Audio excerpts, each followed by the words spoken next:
Boom.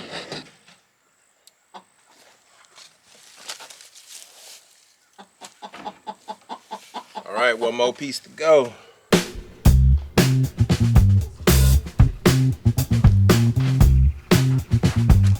Hey, what's up, what's up?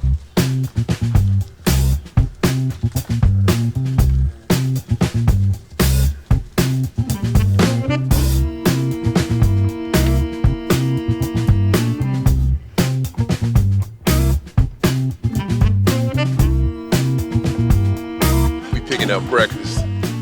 That was funny, they ran to go get water. Welcome back to Laniel Haven of Life. I am Poetry, and this is my wife, Kristen.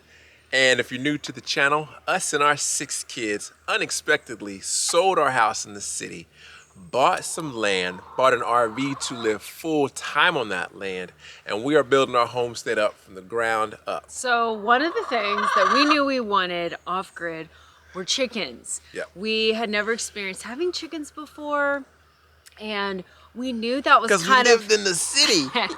Yes. Soon after we moved onto the property, one of the first things we knew we wanted to do was to build a coop and start raising chickens. Yeah, I think we built the coop right after the tiny house shed conversions. Yes. Yeah. And we knew we wanted something that could free range but just a healthier version of an egg too. You know, something a little more natural. You know what they're eating. I had decided, we had been talking about chickens, and I decided to surprise him, and I got him a little set of chicks for Valentine's Day. Yep. And he walked into the RV. We had almost made like a little Tupperware bin and made their little home. We didn't even have the coop. We did not have the coop yet. Didn't have the coop. She surprised for Valentine's Day with chickens. With little chicks. And we're raising these chickens inside the RV. Yes. Mind you, there's already 8 of us in there. Yes. And now we got a chicken basket with a hot light in there. Yeah. So I think I got you a batch of 5 chicks. I think we started out with 5. Yes. We wanted to start out with something attainable. We knew they got big quick. So they seemed tiny in this bin. We did like a little mesh top, so it'd be easy to change out their food and water, and we had a heating lamp. We know nothing about chickens, so we're just kind of about what to do. Yeah, we're just kind of going, learning fly. as we go. So then I want to say when we realized that they outgrew that. And we knew, I guess, during that time, like, all right, we need to start building this coop. Yes, for sure. Figuring that out. But it was fun having them in the RV. Yep. The kids got to play with them, and they would take them out, and just we had heard it's good to handle your chickens early on, because then they learn not to be scared of you, and it's just a little easier. So they had so much fun. It was fun for all of us. So about the time we decided it was time for them to get their own place, we worked on building this coop. Yeah. So we did the coop first, and then we built a small run, because we also knew we wanted them to free range, but we didn't know at what point do you let them free range. We built the chickens a house of 4 hours. We did, yeah. The chickens got their own house before we did, yes, for sure. We knew that when you have chickens, you automatically draw predators, and I think we already had a fenced in, but we knew hawks, things like that can be a threat to your chickens. So we wanted to make sure they were a little bit bigger, had a little size to them before we let them free range. Soon after, I think we decided to go ahead and get another 5. Yeah. Because and so we built the coop with 5 to 10 in mind. We didn't know anything about hens. We didn't know anything about roosters. And that's the other thing. We didn't know. You don't really know whether you're getting a hen or a rooster when you first get chicks. They have little ways they think they can tell, and sometimes you can tell little, but you honestly don't know until they get bigger. Yeah. So the crazy thing was our first batch of chicks were all roosters but 1. Yeah. We ended up with 4 roosters and 1 hen. Yep. So we quickly got another batch while the first batch was still little, and we did the same process of having them in the little Tupperware bin with the heating lamp. It's cold out here. Sorry, it's cold out here. It's very cold. I know you're gonna cut that out. It's Florida cold. It's very Florida cold. So anyway, so we built the run to go with the coop so they could get accustomed to being outside.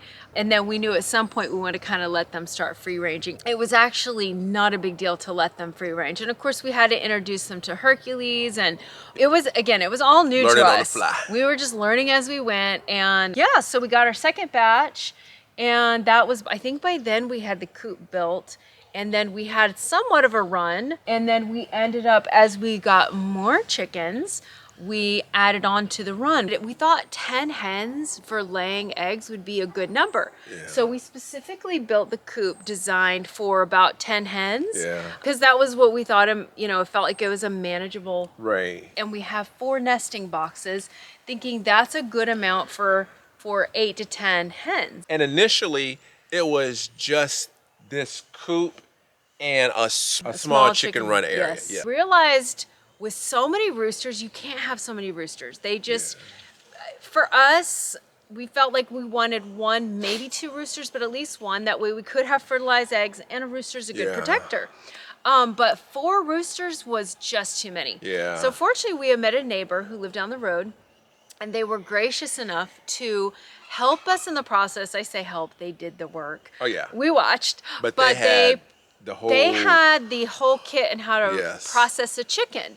And so they said, we'll set up for you, and we will process your roosters for you, and we can put them in your freezer. Kind of did a demonstration here on the homestead. It was it was pretty cool. It was pretty amazing. And they were just amazing. They set up precise, Yes. very clean. Yeah, they set up all their equipment, and we all watched the process of what it was like to process a rooster, and they had been doing it for years, so they were very good at it. They were really good. They were amazing. Very good about very professional what they were doing, and they do their own. They have meat chickens, and they do. Just did a really good job with the demonstration. After we had those roosters processed, at that point we were down to only about 5 hens. So we thought, you know what, we kind of know what we're doing now. Let's get another batch of 10, because we have the setup now. We know how this thing works.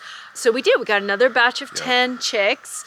In this batch, oddly enough, we had a friend that was hatching them for us, another friend, and she brought them to us as soon as they hatched. For free. She was amazing. Amazing. So when we met up for her to bring us the chicks, she was looking at them. She said, "Oh, there's a turkey in here." And I was like, "Oh, okay." And she said, "Do you want it?" And I said, "Why not? We'll take the turkey." That's right. So we ended up with 9 hens or 9 chickens and a turkey. That was pretty fun. And I asked her, I was like, well, "What do you do with the turkey?" And she said, "You pretty much raise it like a chicken." That's how she was doing hers. Our dog Caesar's back here. Oh, Caesar, he's got the ball. He over here playing with a ball. So Caesar. if you hear some rustling, back here, that's what it is. You want me to throw it? You gotta bring it to me. You gotta bring it. Go get it. Go get it. Go get your ball. Here, let me see. He's distracted now. He's like, squirrel. And then at that point, we also added more additions to the run. In the first part of the run here, the reason that it's lower is because we first built the chicken coop. We just had a chicken coop. Mm-hmm. And then as Kristen was saying earlier with the run, the roof comes down to a certain height. Mm-hmm. And we're kind of just, all right, we need to make a run. We need to make a bigger area. And couldn't figure out at the time how to keep the coop, to make the coop as high as the chicken coop. So we brought that run lower than the roof because we're just trying to get them an area to run and be free. Yes. So this part over here, later on that we built, we did it where we could stand up easily.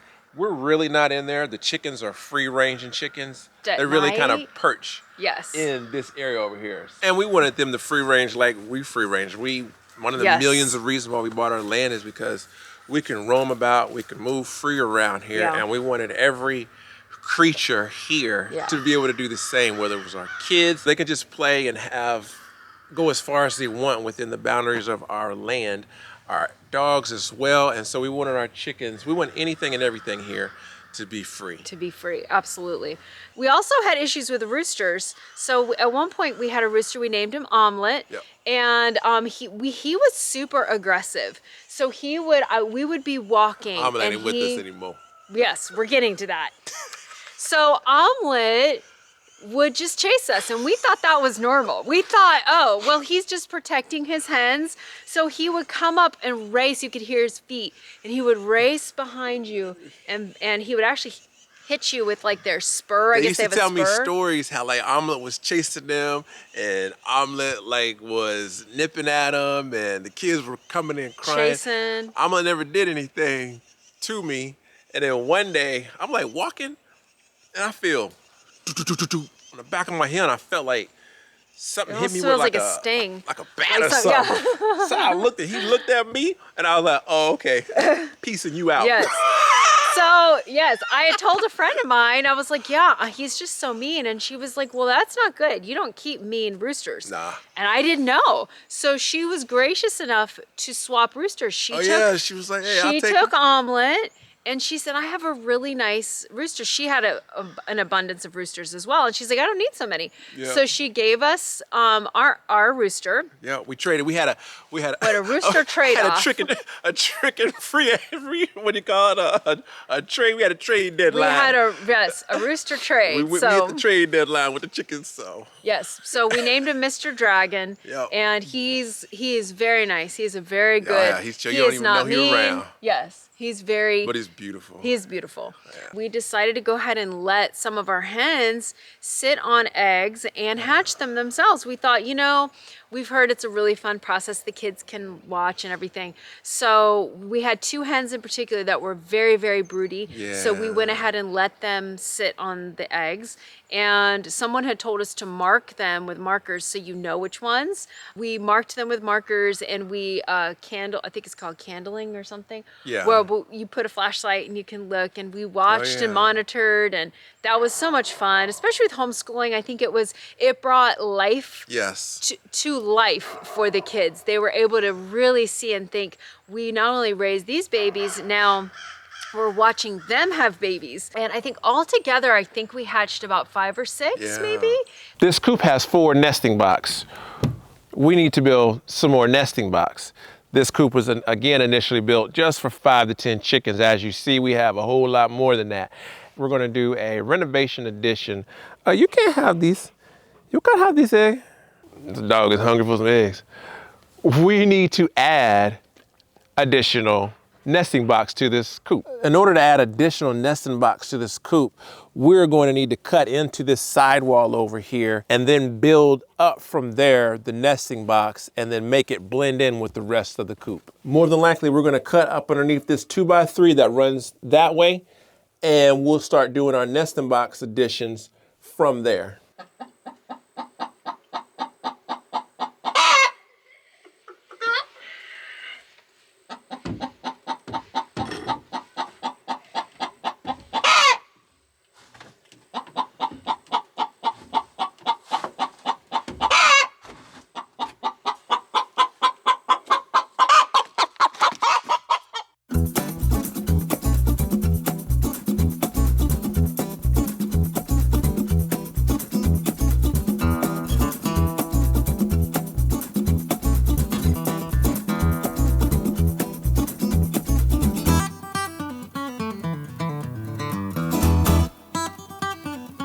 There's a stud here and on the opposite end, and then there's also this wood trim right here. We're able to cut in there. So we're gonna guesstimate and draw a line to see possibly where we can cut into this at so we can get this board off. We're gonna do that on both sides.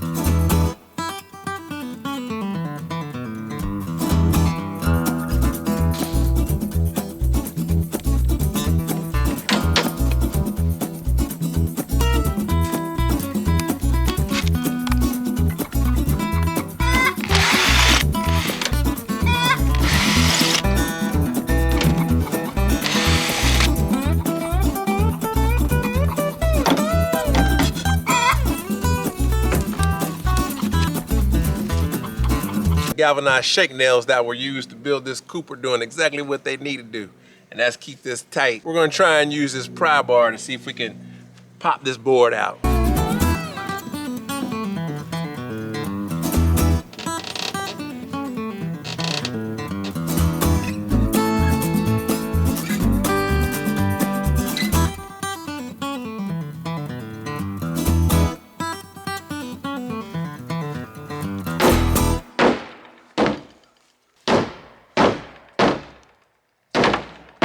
So it looks like this is 2 separate panels because this is wider than 4 feet long. And we really want to try and salvage this. There's a nail right here. Boom. We're trying to get this out of here without bringing it. Woo!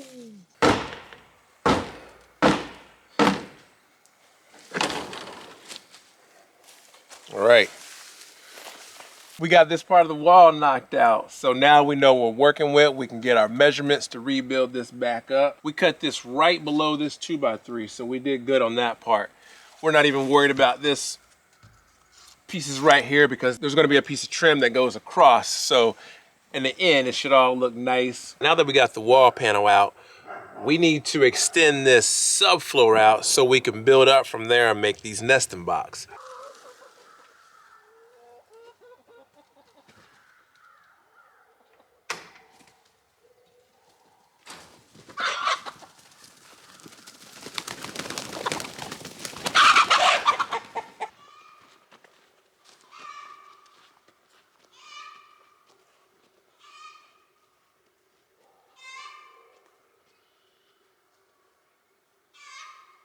We're gonna attach our subfloor frame on here, the actual plywood here,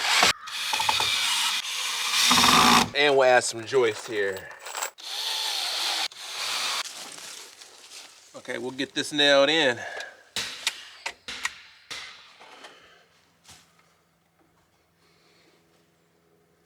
Making the subfloor, so we got a scrap piece of wood here. We'll get this cut to size and then attach it to the chicken coop subfloor frame.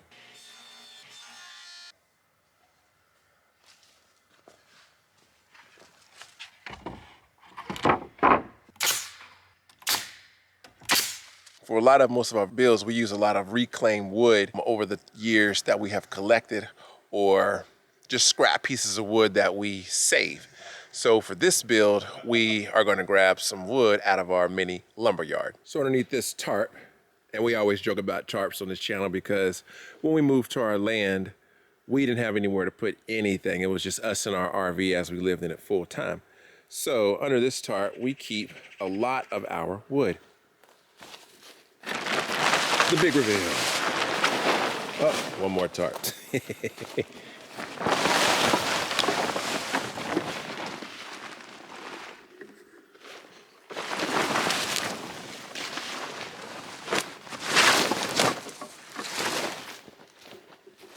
It's like we're snagged on something.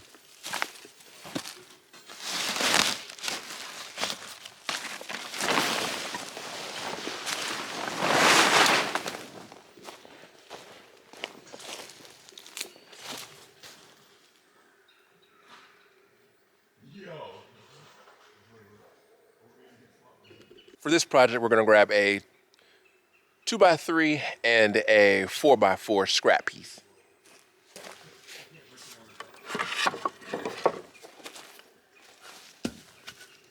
And I know we got a 2x3 in here somewhere. We're going to use the 4x4s for the legs of this Coop edition. We have some pre-cut 2x3s that we will attach to the pre-existing Coop. And we'll do the same thing to the other side.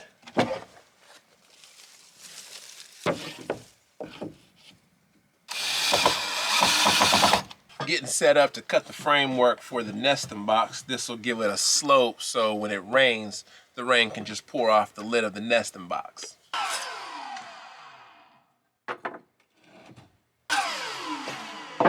We got each of our pieces cut, got a nice angle there, so this will help to give it that slope that we need. We'll add these pieces to the ends here.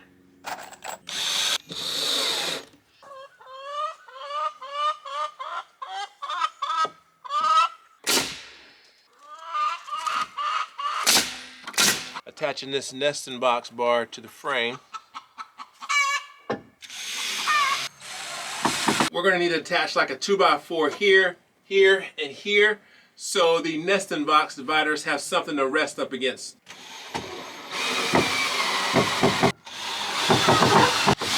We're cutting dividers for the nesting box to size. There are 2 studs in the middle that were part of the initial build of this chicken coop.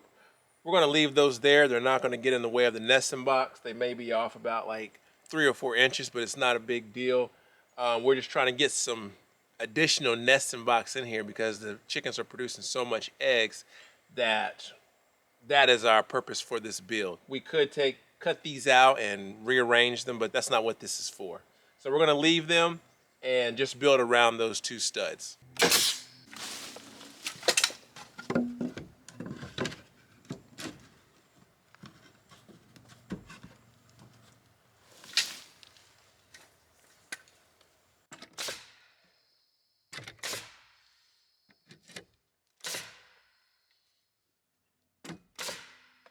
We were able to salvage that panel that we cut out on the chicken coop, so we're gonna get this cut to size so we can put it on the front of the nesting box.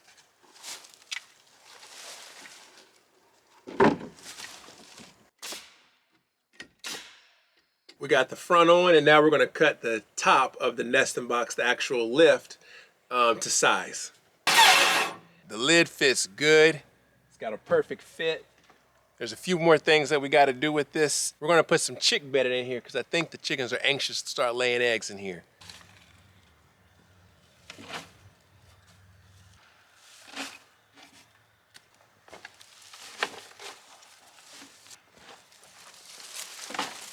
Everything has been installed. The trim is in. The top is on, opening up nice and good. We got the trim on. We're gonna go ahead and get this stained up, get it matching to the rest of this chicken coop. And they got more spaces in here to lay their eggs.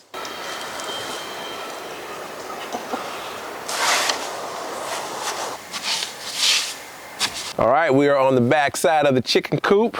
I got a glove on because this is freshly stained. We got additional nesting boxes in. This is all complete, totally done. We got just as many nesting boxes as we do family. Oh, we do. Yes. Yes. And even though we have nesting boxes, because our chicken's free range, we can find eggs on our land anywhere. I mean, where did you just pick those up? Over by Sean's house. Yeah. He's got a tiny little thing he built. And for whatever reason, they like that spot. Yeah. So that's actually where we hatched some of our babies. Yep. Then in our mini lumber yard.